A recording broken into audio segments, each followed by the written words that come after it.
Weapon निकाल लिया। मैंने अपने आदमियों से कुछ लकड़ियां कटवाईं और सिस्टम की क्राफ्टिंग नॉलेज का यूज करके मैंने उस प्रिमिटिव दुनिया की सबसे पहली सिंपल वुडन कार्ट बना दिया। जैसे ही वो कार्ट तैयार हुई, सिस्टम ने फिर से फ्लैश होकर मुझे एक नई इन्वेंशन के लिए 5 फ्री स्टैट्स पॉइंट्स रिवॉर्ड कर दिए। मैं तो लिटरली पॉइंट्स की बारिश में नहा रहा था। जब हम वो भारी मेहमत का गोश्त कार्ट पर रखकर बस्ती में लाए तो सारे लोग खुशी से पागल होकर जोर जोर से चिल्लाने लगे। उनके लिए एक मेहमत को मारकर खाना किसी बहुत बड़े चमत्कार और फख्र की बात थी। रात को बस्ती के बीच में एक बहुत बड़ी आग जलाई गई और वो सारा गोश्त भुनने के लिए रख दिया गया। सब लोग उस गोश्त पर टूट पड़ना चाहते थे, पर मैंने उन्हें लाउड आवाज में रुकने को कहा। मैंने डिक्लेयर किया कि ये मेहमत का गोश्त कोई नॉर्मल खाना नहीं है, ये सिर्फ उन असली बहादुर वॉरियर्स को मिलेगा जिन्होंने खुद को साबित किया है। मुहोंग ने हैरानी से पूछा कि बॉस, आपके हिसाब से असली वॉरियर कौन है? मैंने कहा कि आज सिर्फ वो लोग ये गोश्त खाएंगे जिन्होंने हॉर्स राइडिंग को पूरी तरह से मास्टर कर लिया है। मेरी ये बात सुनकर बस्ती के 8 फिजिकली स्ट्रांग और फिट आदमी पूरे कॉन्फिडेंस के साथ आगे आए। उन्होंने कहा कि बॉस, हम घोड़ा चलाना सीख चुके हैं। वो सच में बहुत ही ज्यादा टैलेंटेड और फास्ट लर्नर्स थे। मैंने उन्हें शाबाशी दी और कहा कि आज से तुम 8 लोग मेरी ग्रेट वेस्टलैंड ट्राइब की एलीट स्काउट्स हो। घोड़ों की स्पीड के साथ अब तुम्हारी रेंज बहुत बढ़ गई है। मैंने उन 8 को 2-2 की टीम में डिवाइड किया और उन्हें मैप समझाते हुए ऑर्डर दिया कि कल सुबह होते ही तुम लोग ईस्ट, वेस्ट, नॉर्थ और साउथ चारों डायरेक्शंस में निकल जाओगे। तुम्हारा मिशन मैमथ ट्राइब के मेन बेस को ढूंढना है। मैंने स्ट्रिक्टली कहा कि तुम्हें उनसे लड़ना नहीं है, बस उनकी लोकेशन और एनवायरनमेंट की इन्फॉर्मेशन लेकर सूरज ढलने से पहले वापस आना है। हमें एनिमी को पूरी तरह से स्टडी करना था ताकि हम अपना अल्टीमेट अटैक प्लान कर सकें।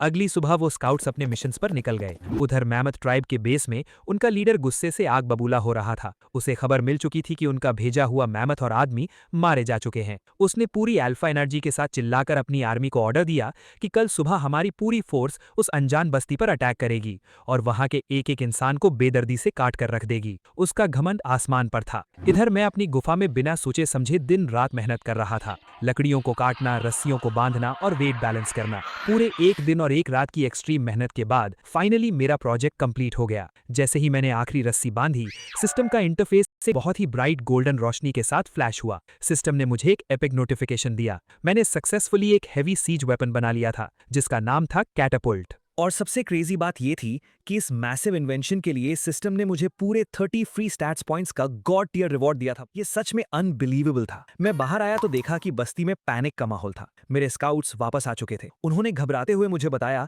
कि मैमथ ट्राइब की पूरी आर्मी हमारे ऊपर हमला करने के लिए निकल चुकी है और वो लोग गिनती में 100 से भी ज्यादा हैं और उनके पास दर्जनों मैमथ्स हैं। चीफ यू और बाकी सब लोग बहुत ज्यादा डरे हुए थे। उनके हिसाब से 100 लोगों और इतने सारे मैमथ्स के सामने हमारी बस्ती बिल्कुल भी सर्वाइव नहीं कर सकती थी। मैंने मुस्कुराते हुए अपने आदमियों को ऑर्डर दिया कि मेरे उस नए वेपन को बाहर मैदान में खींच कर लाओ। जब वो विशाल वुडन ट्रेबुशे बाहर आया तो सब उसे देखकर हैरान रह गए। किसी को समझ नहीं आ रहा था कि ये लकड़ी का ढांचा क्या है। मैंने चीफ यू से कहा कि ये ट्रेबुशे हमारे दुश्मनों के मैमथ्स को दूर से ही कुचल कर रख देगा, पर मेरी नजर उन 8 स्काउट्स पर गई। मैंने नोटिस किया कि सूरज छुपने वाला था, पर ईस्ट डायरेक्शन में गए हुए 2 स्काउट्स अभी तक वापस नहीं आए थे। कुछ ही देर में वो दोनों भी बुरी हालत में भागते हुए वापस आ गए। उन्होंने आते ही मुझे माफी मांगते हुए कहा कि बॉस, हमें माफ कर दीजिए, हम लेट हो गए। मैंने उनसे पूछा कि क्या उन्हें ईस्ट डायरेक्शन में मैमथ ट्राइब का बेस मिला। उन्होंने उदास होकर कहा कि नहीं बॉस, हमें कोई एनिमी बेस नहीं मिला। उन्होंने बताया कि ईस्ट डायरेक्शन में आगे जाकर एक बहुत बड़ा दलदल है और उसके ठीक आगे एक बहुत ही गहरी खाई है। उन्होंने बताया कि उनके घोड़े उस दलदल की कीचड़ में बुरी तरह से फंस गए थे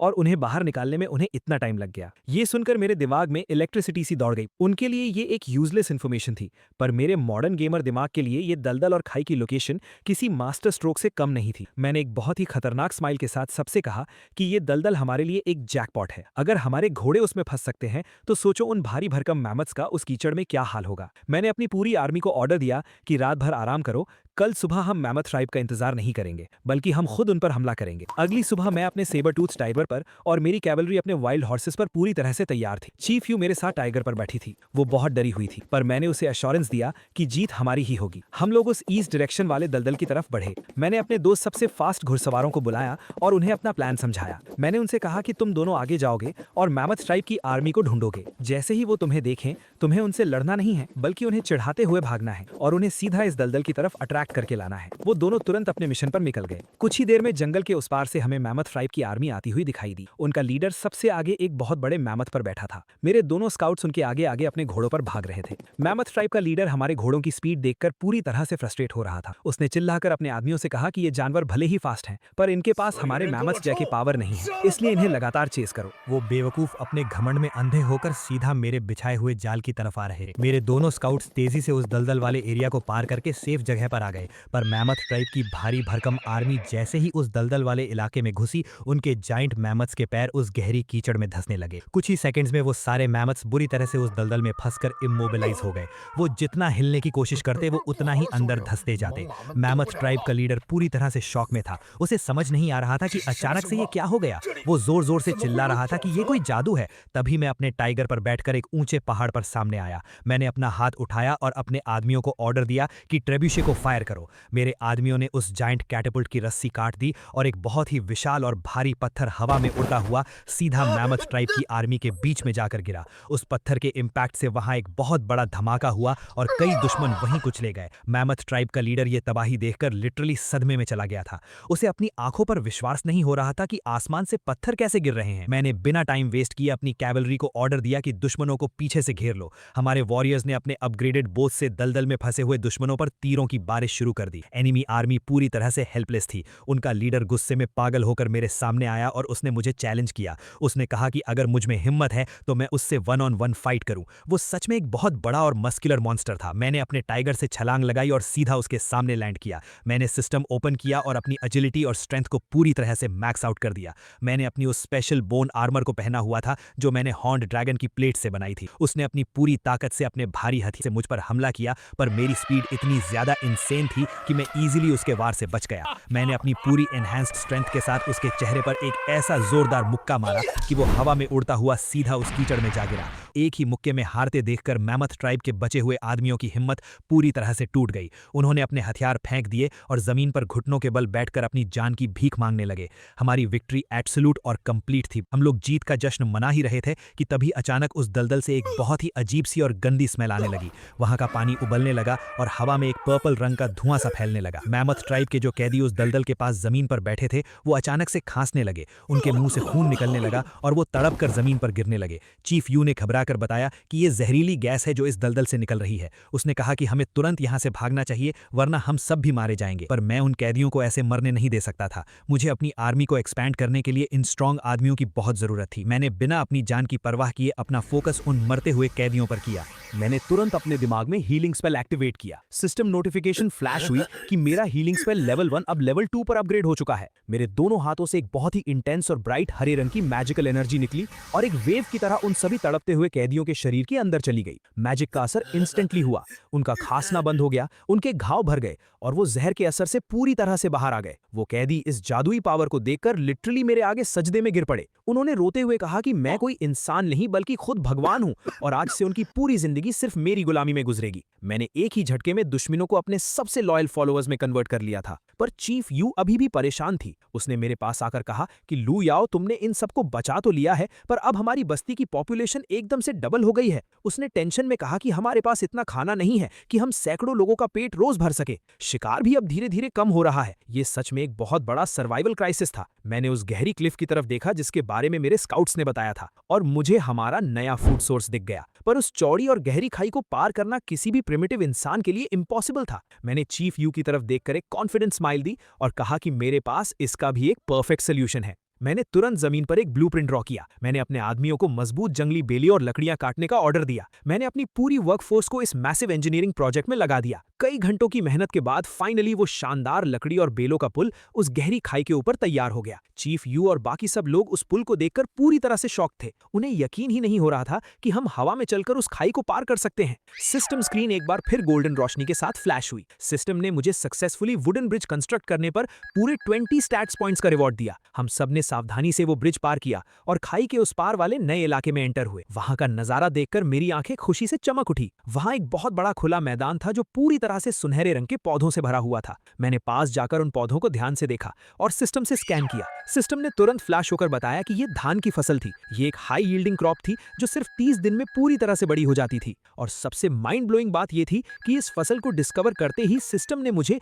फार्मिंग स्किल लेवल 1 का रिवॉर्ड दे दिया। चीफ यू ने पूछा, ये क्या है? मैंने कहा कि ये खाना है। मैंने चीफ यू मूहोंग की तरफ देखकर बहुत ही एक्साइटमेंट के साथ कहा कि अब हमें खाने के लिए सिर्फ शिकार पर डिपेंड रहने की कोई जरूरत नहीं है। इस गोल्डन राइस की फार्मिंग करके हम अपनी बस्ती के हजारों लोगों का पेट आराम से भर सकते हैं। हम लोग उस फसल को देखकर खुश हो ही रहे थे कि मेरी नजर पास के एक पेड़ पर गई। उस पेड़ पर कुछ अजीब से नीले रंग के ग्लोइंग फल लगे हुए थे जिन पर इलेक्ट्रिसिटी जैसी व्हाइट लाइंस बनी हुई थी। मैंने उसे स्कैन किया तो सिस्टम ने बताया कि ये प्यूरिफिकेशन फ्रूट है। इसका जूस किसी भी तरह के खतरनाक जहर को इंस्टेंटली न्यूट्रलाइज कर सकता था। ये लिटरली एक मैजिकल आइटम थी। मैंने जल्दी से वो फल तोड़कर अपने पास रख लिए। तभी अचानक पास की झाड़ियों से किसी के जोर जोर से रोने और मदद मांगने की आवाजें आने लगीं। हम सब तुरंत उस तरफ भागे। वहां एक बहुत ही अजीब सा सीन था। एक बूढ़ा आदमी जमीन पर बैठा बुरी तरह से रो रहा था। उसके पास ही एक औरत और एक छोटा बच्चा बेहोश पड़े थे और उनके शरीर नीले पड़ चुके थे। उस बूढ़े आदमी ने हमें देखते ही हाथ जोड़कर गिड़गिड़ाना शुरू कर दिया। उसने कहा कि वो किसी अनजान कबीले से हैं और उसकी पत्नी और बेटे को एक बहुत ही खतरनाक जहरीले सांप ने काट लिया है। उसने रोते हुए कहा कि उनका जहर पूरे शरीर में फैल चुका है और अब वो दोनों बचने वाले नहीं हैं। मैंने पूरे अल्फा कॉन्फिडेंस के साथ आगे बढ़कर कहा कि किसने कहा कि तुम्हारी पत्नी और बेटा मरने वाले हैं? मेरी बात सुनकर वो बूढ़ा आदमी पूरी तरह से हैरान रह गया। उसने कांपती हुई आवाज में मुझसे पूछा कि क्या सच में उन्हें बचाया जा सकता है? मैंने कहा कि इस दुनिया में ऐसी कोई प्रॉब्लम नहीं है जिसका सोल्यूशन मेरे पास ना हो। मैंने मूहोंग को ऑर्डर दिया कि जल्दी से एक मिट्टी का बर्तन लेकर आओ। मैंने उस नीले फल को अपने हाथ में कसकर पकड़ा और निचोड़ दिया। मैंने उस बर्तन को उठाया और उस बूढ़े आदमी के बेहोश पड़े हुए बेटे और उसकी पत्नी के मुंह में वो नीला जूस धीरे धीरे डाल दिया। जैसे ही वो मैजिकल जूस उन दोनों के गले से नीचे उतरा, उनके चेहरे और नसों का वो डरावना नीला रंग धीरे धीरे गायब होने लगा और उनकी स्किन का नॉर्मल कलर वापस आने लगा। उन दोनों की सांसें नॉर्मल होने लगीं और उन दोनों ने आहिस्ता से अपनी आंखें खोल दी। जहर पूरी तरह से खत्म हो चुका था। उस बूढ़े आदमी की आंखों से आंसू बहने लगे और वो चिल्लाया कि जिंदा हो गए, सच में जिंदा हो गए। उसने कहा कि इस खतरनाक जहरीले सांप के काटने के बाद तो मौत पक्की होती है, पर मैंने उन्हें बचा लिया। उसने रोते हुए मुझे एक सच्चा प्रॉफिट और मसीहा मान लिया और मेरे आगे घुटनों पर गिर गया। मैंने एक बहुत ही काम टोन में सोचा कि ये प्यूरिफिकेशन फ्रूट सच में बहुत ही ज्यादा ओवरपावर्ड आइटम है। मैंने मन ही मन सोचा कि अगर ये फल इतने खतरनाक सांप के जहर को खत्म कर सकता है तो इसका मतलब है कि वो जो जहरीली गैस वाला दलदल था उसके शिकार हुए लोगों को भी इस फल से इजीली ट्रीट किया जा सकता है। मैंने उस बूढ़े आदमी से पूछा कि आखिर वो है कौन। उस बूढ़े आदमी ने हाथ जोड़कर मुझे बताया कि वो स्नो पाइन ट्राइब का चीफ है। उसका नाम सॉन्ग है। मैंने हैरानी से पूछा कि अगर वो एक चीफ है तो उसकी ट्राइब के लोग इतने ज्यादा कुपोषण के शिकार और कमजोर क्यों लग रहे हैं? चीफ सॉन्ग ने एक गहरी और दर्द भरी सांस ली। उसने रोते हुए मुझे बताया कि सर्दियों का मौसम बहुत ही ज्यादा बेरहम था। इस पूरी जमीन पर जानवरों का नामो निशान मिट गया था और उनके पास शिकार करने या खाना ढूंढने का कोई तरीका नहीं बचा था। उसके कबीले के लोग महीनों से भूखे थे और अब वो सब धीरे धीरे भूख से तड़प कर मर रहे थे। चीफ सॉन्ग की बातें सुनकर मुझे चीफ यू ने बताया कि अगर मैंने उस वक्त आग और मछलियां नहीं खोजी होती तो शायद मेरी ट्राइब का भी यही हाल होता। मैंने मन ही मन सोचा कि इस प्रिमिटिव एरा में बिना किसी सॉलिड सर्वाइवल स्किल के जिंदा रहना लिटरली इम्पॉसिबल था। चीफ सॉन्ग ने मेरे आगे अपने घुटने टेक दिए और गिड़गिड़ाते हुए कहा कि प्रॉफिट सर, क्या आप मेरी ट्राइब को थोड़ा सा खाना देकर हमारी मदद कर सकते हैं? उसने कहा कि वो अपने लोगों को ऐसे तड़प कर मरते हुए नहीं देख सकता।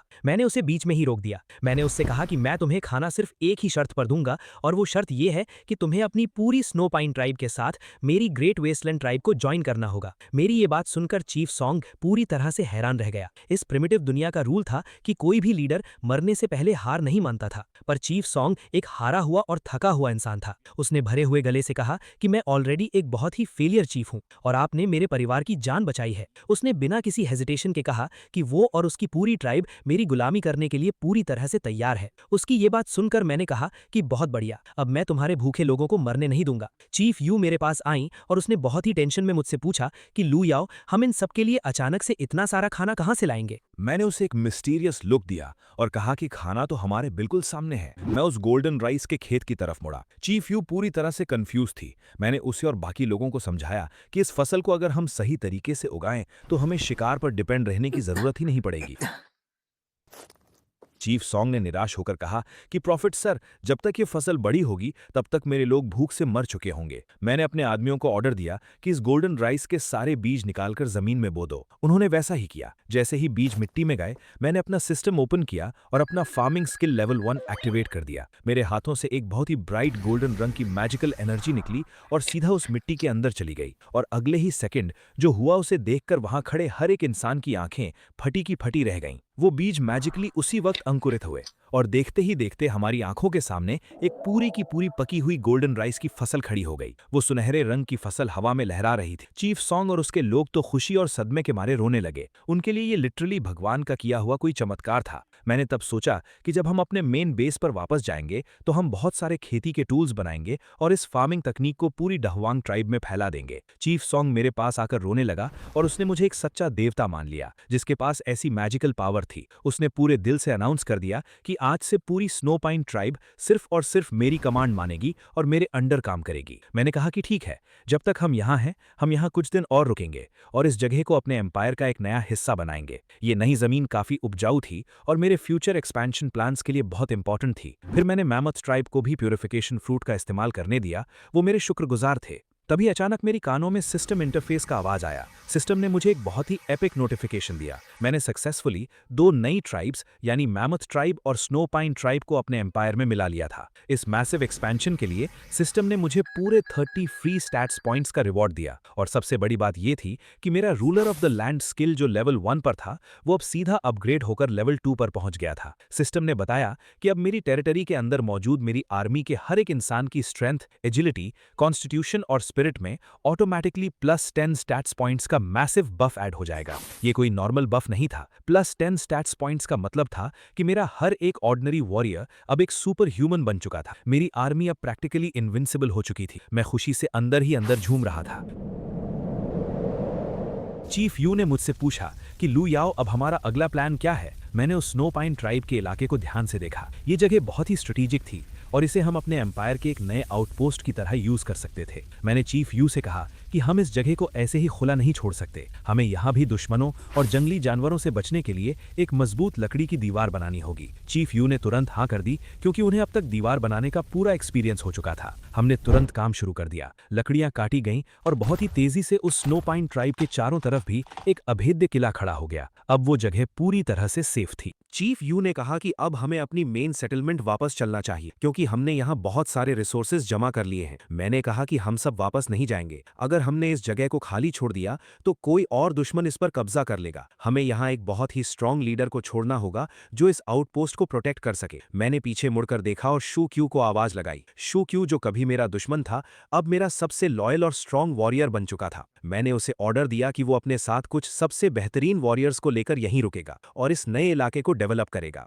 मैंने उससे स्ट्रिक्टली कहा कि अगर यहाँ कोई भी खतरा आए तो वो तुरंत घोड़े पर एक मैसेंजर भेजकर मुझे अलर्ट करेगा। शू क्यू ने पूरे जोश और इज्जत के साथ अपना सिर झुकाया और मेरी कमांड को एक्सेप्ट कर ली। वो जानता था कि ये मेरे एम्पायर को एक्सपैंड करने का पहला और सबसे इंपॉर्टेंट स्टेप था। भले ही उसे मुझसे दूर रहना था पर वो मेरे मिशन के लिए अपनी जान देने को भी तैयार था। इन सारे अरेंजमेंट्स के बाद मैं चीफ यू और अपनी बाकी आर्मी के साथ अपनी मेन सेटलमेंट वापस आ गया। वहां पहुंचते ही मैंने सबसे पहले अपनी एग्रीकल्चरल रेवोल्यूशन को आगे बढ़ाया। मैंने अपने आदमियों से खेत तैयार करवाए और वो सारे गोल्डन राइस के बीज और दूसरे मैजिकल पौधे वहां बो दिए। मैंने फिर से अपना फार्मिंग स्किल यूज किया और कुछ ही सेकंड्स में हमारे पास इतना सारा अनाज आ गया कि हम उसे देखकर हैरान थे। एक आदमी ने खुशी से चिल्लाकर कहा कि ये फसल तो इतनी ज्यादा है कि हम दिन में 5 बार भी खाएं तो भी ये खत्म नहीं होगी। पर मैं इस प्रिमिटिव दुनिया के खतरों को बहुत अच्छी तरह से जानता था। यहाँ कभी भी कोई नेचुरल डिजास्टर या भयानक सर्दियां आ सकती थी। मैंने उन्हें डांटते हुए कहा कि खाने को वेस्ट करने की कोई जरूरत नहीं है। मैंने ऑर्डर दिया कि तुरंत एक बहुत बड़ा ग्रैनरी या अनाज गोदाम बनाया जाए और ये सारा एक्स्ट्रा अनाज वहां सेफ रखा जाए। हमें फ्यूचर के लिए पूरी तैयारी करनी थी। इसी बीच मू होंग मेरे पास भागता हुआ आया। उसके चेहरे पर एक बहुत ही बड़ी खुशी थी। उसने मुझे बताया कि हमने पिछले 1 महीने में आपके डिजाइन किए हुए ट्रेब्यूशेट्स को बनाने पर दिन रात काम किया है और अब हमारे पास बहुत सारे ट्रेब्यूशेट्स तैयार हो चुके हैं। ये सुनकर मुझे बहुत सेटिस्फैक्शन फील हुआ। अब हमारी बस्ती पर हमला करना किसी भी एनिमी के लिए लिटरली मौत को दावत देना था। चीफ यू भी बहुत खुश थी, पर उसने कहा कि हमें अभी भी अलर्ट रहना होगा क्योंकि बाहर की दुनिया बहुत अनजान है। मैंने कहा कि जब तक मेरे पास मेरी आर्मी और वेपन्स हैं, हमें डरने की कोई जरूरत नहीं है। तभी बस्ती के बाहर से मेरे कुछ स्काउट्स बहुत ही तेजी से घोड़े दौड़ाते हुए अंदर आए। वो बहुत ज्यादा एक्साइटेड लग रहे थे। उन्होंने आकर रिपोर्ट दी कि चीफ, हमने दूर पहाड़ों के पास एक बहुत बड़ा आयरन ओर का खदान ढूंढा है। आयरन ओर का नाम सुनते ही मेरे कान खड़े हो गए। इस प्रिमिटिव दुनिया में आयरन यानी लोहे का मिलना किसी खजाने से कम नहीं था। अगर मैं लोहे के हथियार और आर्मर बना लूंगा तो मेरी आर्मी को इस दुनिया की कोई भी ताकत नहीं हरा पाएगी। मैंने तुरंत उन स्काउट्स को मुझे वहां ले जाने का ऑर्डर दिया। चीफ यू भी मेरे साथ चलने के लिए तैयार हो गई। जब हम उस पहाड़ी इलाके में पहुंचे तो वहां सच में बहुत सारा प्योर आयरन ओर मौजूद था। चीफ यू उसे देखकर बहुत खुश हुई और कहने लगी कि लुयाओ, तुमने सच में हमारी किस्मत बदल दी है। पर तभी मेरे स्काउट्स ने मुझे अलर्ट किया कि हम यहाँ अकेले नहीं हैं। उन्होंने बताया कि उस खदान के पास कुछ अनजान लोग भी मौजूद हैं और ऐसा लग रहा है कि वो भी इस लोहे पर कब्जा करना चाहते हैं। मैंने दूर से नोटिस किया कि वो लोग सच में किसी अनजान ट्राइब के मेंबर्स थे। चीफ यू ने टेंशन में आकर कहा कि लुयाओ, हमारे पास अभी सिर्फ 3 लोग हैं और वो लोग गिनती में बहुत ज्यादा हैं। हमें वापस जाकर अपनी आर्मी लानी चाहिए। आर्मी की कोई जरूरत नहीं है, मेरी इंडिविजुअल स्ट्रेंथ ही काफी है। पर तभी उन दुश्मनों के बीच से एक औरत बाहर आई। उसका पूरा गेटअप बहुत ही डरावना और मिस्टीरियस था। उसने जानवरों की खाल पहनी हुई थी और उसके चेहरे पर आंखों के ठीक नीचे नीले रंग की वर्टिकल लाइंस बनी हुई थीं। सबसे अजीब बात यह थी कि उसने अपने सिर पर एक बहुत ही बड़ा और सींगों वाला किसी जानवर का कंकाल या स्कल पहना हुआ था। वो दिखने में किसी चुड़ैल या विच जैसी लग रही थी। उसने हमें देखकर बहुत ही घमंड से कहा कि तुम लोग कौन हो जो मेरी शैन नवी ट्राइब के खजाने पर नजर डाल रहे हो। उसने कहा कि अगर तुम अपनी जान बचाना चाहते हो तो यहाँ से भाग जाओ, क्योंकि मैं अकेले ही तुम सबको खत्म करने के लिए काफी हूँ। मेरे स्काउट्स को उसकी ये बात सुनकर बहुत गुस्सा आया। उन्होंने कहा कि तुम जैसी औरत हमारा क्या बिगाड़ लेगी। पर उस शैन नवी नाम की औरत के चेहरे पर एक बहुत ही भयानक और कॉन्फिडेंट स्माइल थी। उसने कहा कि मैं कोई नॉर्मल इंसान नहीं हूँ, मैं भगवान की भेजी हुई एक शैन नवी या गॉडेस हूँ और मेरे पास इंसानों के दिमाग को कंट्रोल करने की जादुई पावर है। उसने अपना वो सींगों वाला स्कल हमारी तरफ किया। अचानक उस स्कल की आंखों में से एक बहुत ही डार्क और पर्पल रंग की मैजिकल एनर्जी निकली। उस एनर्जी ने मेरे दोनों स्काउट्स और चीफ यू को इंस्टेंटली हिट किया। ये कोई मजाक नहीं था, वो मैजिकल एनर्जी सच में माइंड कंट्रोल का काम कर रही थी। मेरे स्काउट की आंखें एकदम से ब्लैंक हो गईं और उनके चेहरे के एक्सप्रेशंस पूरी तरह से गायब हो गए। वो तीनों किसी ज़ॉम्बी की तरह उस शैन नवी औरत के सामने घुटनों के बल बैठ गए।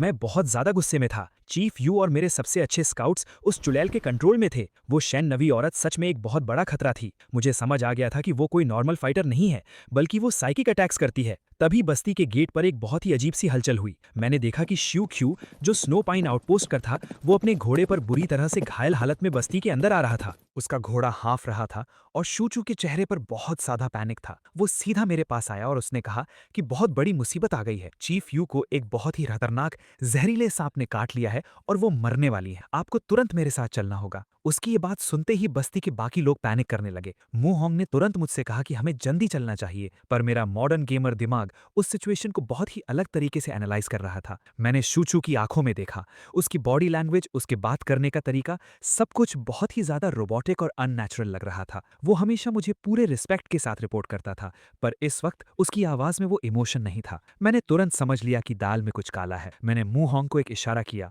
मू होंग मेरे इशारे को समझ गया। मैंने अचानक से शूचू को पकड़ा और उसे जमीन पर पटक दिया। मैंने मू होंग से कहा कि जल्दी से वो नीला प्यूरिफिकेशन फ्रूट लेकर आओ। मू होंग भागकर वो फल ले आया। मैंने उस फल को निचोड़कर उसका जूस फोर्सफुली शूचू के मुंह में डाल दिया। जैसे ही वो मैजिकल जूस उसके शरीर में गया, शूचू की आंखें जो पहले ब्लैंक थी वो अचानक से नॉर्मल हो गईं। उसने एक लंबी सांस ली और खांसते हुए उठा। उसने हैरानी से मुझे देखा और पूछा कि वो यहाँ कैसे आ गया। मैंने उससे सख्ती से पूछा कि मुझे सच सच बताओ कि स्नो पाइन आउटपोस्ट पर क्या हुआ है। शूचू ने अपना सर पकड़ते हुए कहा कि मुझे कुछ याद नहीं है, बस इतना याद है कि एक बहुत ही अजीब सी औरत जिसके सर पर एक कंकाल था, वो हमारे कैंप में आई थी और उसके बाद मेरे दिमाग में अंधेरा छा गया। ये सुनते ही मेरा शक यकीन में बदल गया। वो शन्नवी औरत ने चीफ यू को पकड़ने के बाद सीधा स्नो पाइन आउटपोस्ट पर हमला किया था और वहां मौजूद मेरे सारे आदमियों को अपने माइंड कंट्रोल से गुलाम बना लिया था। उसने शूचू को जानबूझकर मेरे पास भेजा था ताकि वो मुझे झूठ बोलकर किसी ट्रैप में फंसा आ सके। ये कोई नॉर्मल लड़ाई नहीं थी, ये एक साइकिक वॉर थी। मुझे पता था कि अगर मुझे उस औरत को हराना है तो मुझे फिजिकल स्ट्रेंथ की नहीं बल्कि मेंटल पावर की जरूरत है। मैंने अपना सिस्टम इंटरफेस ओपन किया। मेरे पास जितने भी फ्री स्टार्ट्स पॉइंट्स अवेलेबल थे, मैंने बिना एक भी पॉइंट बचाए वो सारे के सारे पॉइंट्स डायरेक्टली अपनी स्पिरिट एट्रीब्यूट में एलोकेट कर दिए। जैसे ही मैंने पॉइंट्स एलोकेट किए, मेरे दिमाग में एक बहुत ही भयंकर धमाका सा हुआ। मुझे ऐसा लगा जैसे मेरी मेंटल क्लैरिटी और फोकस 1000 गुना बढ़ गया है। मेरे आसपास की हर एक डिटेल मुझे बिल्कुल क्रिस्टल क्लियर दिखाई दे रही थी। मेरी स्पिरिट पावर अब पूरी तरह से मैक्स आउट हो चुकी थी। अब मैं किसी भी माइंड कंट्रोल मैजिक को इजीली ब्रेक कर सकता था। मैंने मूहोंग को बस्ती की सिक्योरिटी का ऑर्डर दिया और अकेले ही अपने सेबर टूथ टाइगर पर बैठकर उस शेन्नवी औरत के कैंप की तरफ निकल पड़ा। जब मैं उसके कैंप में पहुंचा तो मैंने देखा कि मेरे सारे आदमी और चीफ यू उस औरत के सामने गुलामों की तरह खड़े थे। वो शेन्नवी औरत मुझे देखकर बहुत जोर से हंसी। उसने कहा कि तुम सच में बहुत बेवकूफ हो जो खुद चलकर मेरी मौत के जाल में आ गए। उसने कहा कि अब मैं तुम्हें भी अपना गुलाम बना लूंगी। उसने अपना वो कंकाल वाला स्कल मेरी तरफ किया और अपनी पूरी ताकत के साथ वो डरावनी पर्पल एनर्जी मेरे ऊपर फायर कर दी। वो मैजिकल एनर्जी किसी काले धुएं की तरह मेरे पास आई और मेरे दिमाग में घुसने की कोशिश करने लगी, पर मेरा स्पिरिट लेवल अब नॉर्मल नहीं था। जैसे ही वो एनर्जी मेरे दिमाग से टकराई, वो कांच की तरह टूट कर बिखर गई। मेरे मैक्स्ड आउट स्पिरिट स्टैट्स ने उसके माइंड कंट्रोल को पूरी तरह से नलिफाई कर दिया था। वो औरत ये देखकर पूरी तरह से सदमे में चली गई। उसकी आंखें फटी की फटी रह गईं। उसे यकीन नहीं हो रहा था कि कोई इंसान उसके इस अल्टीमेट मैजिक को कैसे रेजिस्ट कर सकता है। उसने घबराकर अपने आदमियों को ऑर्डर दिया कि मुझे पकड़ें, पर इससे पहले कि कोई कुछ कर पाता, मैंने अपनी इनसेन एजिलिटी का यूज किया और सीधा उसके सामने पहुंच गया। मैंने एक ही झटके में उसे जमीन पर पटक दिया और अपनी बोन नाइफ उसकी गर्दन पर रख दी। मैंने बहुत ही खतरनाक आवाज में उससे कहा कि तुम्हारा ये घटिया जादू मेरे सामने काम नहीं करेगा। मैंने कहा कि अब अपनी इस बकवास को बंद करो और चीफ यू को आजाद करो। वो शेन्नवी औरत डर के मारे कांपने लगी। उसका सारा घमंड टूट चुका था। उसने अपनी जादुई पावर वापस ले ली और चीफ यू के साथ साथ मेरे सारे आदमियों का माइंड कंट्रोल टूट गया। चीफ यू होश में आई और मुझे वहां देखकर बहुत खुश हुई। मैंने उस शेन्नवी औरत को कसकर पकड़ा हुआ था। मैंने उससे पूछा कि आखिर वो ये सब क्यों कर रही है। उस औरत ने मेरी आंखों में देखा और अचानक वो फूट फूट कर रोने लगी। उसने कहा कि तुम मुझे मार दो, पर तुम ये नहीं जानते कि हम सबके ऊपर कितनी बड़ी तबाही आने वाली है। उसने कहा कि वो दूसरे कबीलों को इसलिए गुलाम बना रही थी ताकि वो एक बहुत बड़ी आर्मी खड़ी कर सके। मैंने उससे पूछा कि उसे किस आर्मी से लड़ना है। उसने कांपती हुई आवाज में बताया कि इस कॉन्टिनेंट के नॉर्थ में एक बहुत ही विशाल और खूंखार कबीला है जिसका नाम मोची या डीमन टूथ ट्राइब है। उसने बताया कि उस ट्राइब में 1000 से भी ज्यादा खूंखार वॉरियर्स हैं और उनका लीडर शऊ एक बहुत ही दरिंदा और जालिम इंसान है। वो लोग सिर्फ खून बहाना और औरतों को लूटना जानते हैं। शेन्नवी ने बताया कि शऊ ने उसके कबीले को पूरी तरह से तबाह कर दिया था और उसे धमकी दी थी कि अगर उसने खुद को उसके हवाले नहीं किया तो वो इस पूरे इलाके को खत्म कर देगा। उसने कहा कि डीमन टूथ ट्राइब अब इस तरफ ही बढ़ रही है और कोई भी उन्हें नहीं रोक सकता। ये इन्फॉर्मेशन सच में बहुत ही ज्यादा सीरियस थी। 1000 से ज्यादा वॉरियर्स की आर्मी का मतलब था टोटल डिस्ट्रक्शन। चीफ यू ये सुनकर पूरी तरह से पैनिक में आ गई, पर मैं कोई नॉर्मल प्रिमिटिव लीडर नहीं था। मेरे चेहरे पर डर की जगह एक बहुत ही खतरनाक स्माइल आ गई। मैंने शेन्नवी औरत को छोड़ा और उससे कहा कि तुम बेवकूफ हो जो उन लोगों से डर रही हो। मैंने कहा कि तुम्हें लगता है कि तुम्हारी वो छोटी सी आर्मी उन्हें रोक पाती। मैंने उसे अपने साथ अपनी ग्रेट वेस्टलैंड ट्राइब के मेन बेस में लेकर आया। जब मैं उसे अपनी ग्रेट वेस्टलैंड ट्राइब के मेन बेस में लेकर आया तो वो वहां का डेवलपमेंट देखकर पूरी तरह से शॉक्ड रह गई। उसने हमारी ऊंची लकड़ी की दीवारें, हमारे गोल्डन राइस के खेत, हमारे घुड़सवार वॉरियर्स और सबसे बढ़कर हमारे वो मैसिव ट्रेब्यूशेस देखे। उसे अपनी आंखों पर यकीन नहीं हो रहा था कि कोई कबीला इतना एडवांस्ड कैसे हो सकता है। मैंने उससे कहा कि जो शव तुम्हें डरा रहा है, मैं उसे इसी मैदान में कुचल कर रख दूंगा। मैंने उसे अपना मास्टर प्लान समझाया। मैंने शेन्नवी से कहा कि तुम वापस उस शव के पास जाओगी और नाटक करोगी कि तुम उसकी ताकत के आगे सरेंडर कर रही हो। तुम उसे बातों में उलझाकर हमारी इस टेरिटरी की तरफ लेकर आओगी। बाकी का काम मैं और मेरी आर्मी कर लेंगे। शेन्नवी मेरी बातों से इतनी ज्यादा इंप्रेस थी कि वो तुरंत मेरे प्लान के लिए तैयार हो गई। उसके जाने के बाद मैंने अपनी पूरी आर्मी को वॉर मोड में डाल दी। मैंने अपने घुड़सवारों को आर्चरी की स्पेशल ट्रेनिंग दी। मैंने उन्हें सिखाया कि कैसे घोड़े की रफ्तार के साथ साथ परफेक्ट निशाना लगाया जाता है। ये हॉर्स आर्चरी इस प्रिमिटिव एरा में एक इनविंसिबल मिलिट्री टैक्टिक थी। मैंने मूहोंग को ऑर्डर दिया कि ट्रेब्यू सेट्स में बड़े पत्थरों की जगह आग के गोले फायर करने की तैयारी करो। हम उस डीमन टूथ ट्राइब को एक ऐसा सरप्राइज देने वाले थे जो उन्होंने अपने बुरे सपनों में भी नहीं सोचा होगा। कुछ दिनों बाद वो दिन आ ही गया। मेरे स्काउट्स ने रिपोर्ट दी कि डीमन टूथ ट्राइब की आर्मी हमारी बस्ती की तरफ बढ़ रही है। मैं अपनी पूरी फोर्स के साथ एक ऊंचे पहाड़ पर खड़ा था जहां से नीचे का पूरा मैदान साफ दिखाई दे रहा था। मैंने देखा कि सच में एक बहुत ही मैसिव आर्मी हमारी तरफ आ रही है। उनके वॉरियर्स के चेहरे पर खौफनाक खतरनाक पेंट था और उनके हाथों में भारी हथियार थे। सबसे आगे एक बहुत ही विशाल और मस्कुलर आदमी चल रहा था जिसके गले में खोपड़ियों की माला थी। वो शाओ था। उसके बगल में शन नवी चल रही थी जो उसे हमारे ट्रैप की तरफ लीड कर रही थी। शाओ बहुत ही ज्यादा एरोगेंट लग रहा था। वो जोर जोर से हंस रहा था और कह रहा था कि इस छोटे से कबीले को तो वो अपने पैरों तले रौंद देगा। शन नवी ने बहुत ही चालाकी से शाओ और उसकी आर्मी को उस संकरे और खुले मैदान में लाकर खड़ा कर दिया जहां मेरे ट्रिब्यूसेट्स की रेंज बिल्कुल परफेक्ट थी। जैसे ही वो लोग उस किल जोन में पहुंचे, शन नवी वहां से भागकर सुरक्षित जगह पर आ गई। शाओ को कुछ समझ नहीं आया। आसमान में एक बहुत ही खौफनाक नजारा था। मेरे दर्जनों ट्रिब्यूसेट्स ने एक साथ हवा में आग से धधकते हुए भारी पत्थर फायर कर दिए। वो आग के गोले उल्का पिंडों की तरह सीधा डीमन टूथ ट्राइब की आर्मी के बीच में जाकर गिरे। वहां भयंकर धमाके हुए और आग लग गई। शाओ की आर्मी में टोटल केओस फैल गया। वो लोग समझ ही नहीं पा रहे थे कि आसमान से आग कैसे बरस रही है। तभी शन नवी भागते हुए मेरे पास आई। शाओ भी उसके पीछे भागते हुए आया, पर तभी मेरी कैवलरी ने मैदान में एंट्री ली। शाओ ने पूछा कि आखिर मैं कौन हूं, और मैंने जवाब दिया कि मैं ही वो हूं जिसने ये प्लान बनाया है। शाओ फिर भी घमंडी था, लेकिन उसके एक अंडरलिंग ने आकर कहा कि शाओ का एरिया कुछ लोग नष्ट कर रहे हैं। मेरे ruler of the land level 2 की बफ की वजह से मेरे वॉरियर्स की स्पीड और एक्यूरेसी अनमैच्ड थी। उन्होंने घोड़ों पर बैठे बैठे उन भागते हुए दुश्मनों पर तीरों की ऐसी बारिश की कि दुश्मन गाजर मूली की तरह कटकर जमीन पर गिरने लगे। उसने मेरी तरफ देखा और गुस्से में पूछा कि मैं आखिर कौन हूं। मैंने उसे स्मर्क करते हुए घूर कर देखा और जोर से बोला, मैं इस ट्राइब का बॉस हूं और जिस औरत को तू अपने साथ लाया है वो मेरी औरत है। ये सुनते ही शू की मर्दानगी को सीधी चोट पहुंची। वो गुस्से से आग बबूला हो गया और उसने जोर से चिल्लाकर हम पर हमला करना शुरू किया। इन्हें इनकी औकात दिखाना होगा, सबको मार डालूंगा, वो चिल्लाया। मैंने एरो का इस्तेमाल किया, लेकिन उसने उस एरो को नाकाम कर दिया। मुझे कुछ देर के लिए लगा कि कैसे ये मुझे ओवरपावर कर रहा है। उसने अपना एक मैसिव पत्थर उठाया और मेरे सिर पर पूरी ताकत से वार किया, पर मैं तो अपने सारे स्टैट्स, पॉइंट्स, स्पिरिट और स्ट्रेंथ पे मैक्स आउट कर चुका था। मैंने बिना अपनी जगह से हिले अपनी बॉडी को हल्का सा साइड किया और उसके भारी अटैक को सिर्फ अपने नंगे हाथ से हवा में ही रोक लिया। फिर पीछे से शन नवी ने अपनी जादू दिखाई और आखिरकार शू ढेर हो गया और ऐसे ही हम वॉर जीत गए। शन नवी मेरे पास आई और शर्माते हुए बोली कि क्या वो अब सच में मेरी औरत है। मैंने उससे कहा कि वो बस शू की टॉन्ट करने के लिए मैंने कहा था। ये सुनकर शन नवी थोड़ी उदास हो गई। रात हो चुकी थी। पूरे बेस में इस अल्टीमेट एपिक विक्ट्री का सेलिब्रेशन चल रहा था।